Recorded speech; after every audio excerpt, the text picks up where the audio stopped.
ఇవాళ నంద్యాలలో జరుగుతూ ఉన్నది ఉప ఎన్నిక మాత్రమే కాదు. ఇవాళ నంద్యాలలో జరుగుతూ ఉన్నది ధర్మయుద్ధం.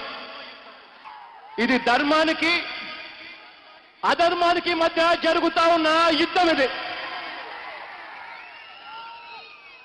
న్యాయానికి అన్యాయానికి మధ్య జరుగుతూ ఉన్న యుద్ధం.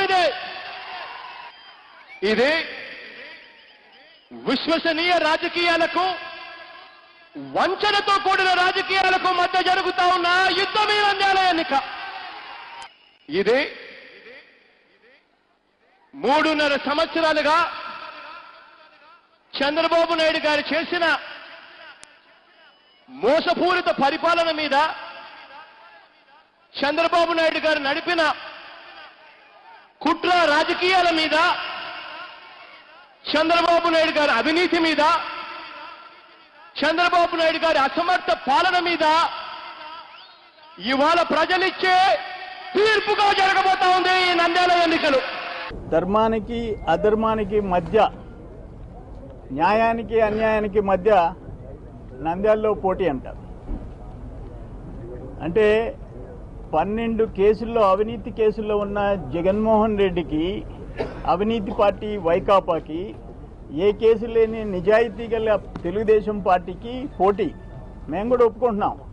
ఒక నిజాయితీ పరుడు ధర్మ పరిపాలన చేసే చంద్రబాబు నాయుడు గారికి, తండ్రి ముఖ్యమంత్రికి ఉంటేనే భారీ అక్రమాలకి పాల్పడిన అవినీతి పార్టీ అధ్యక్షుడు జగన్మోహన్ రెడ్డికి మధ్య పోటీ. కేవలం అవినీతి చేయాలి, చంపాలి, నరకాలి. ఈరోజు ఆయన అన్నారు కాలి చంపాలని చెప్పని, ముఖ్య కంత్రి అని చెప్పని 1,00,000 కోట్ల అవినీతి నువ్వు చేశావు. 16 నెలలు జైల్లో ఉంది నువ్వు.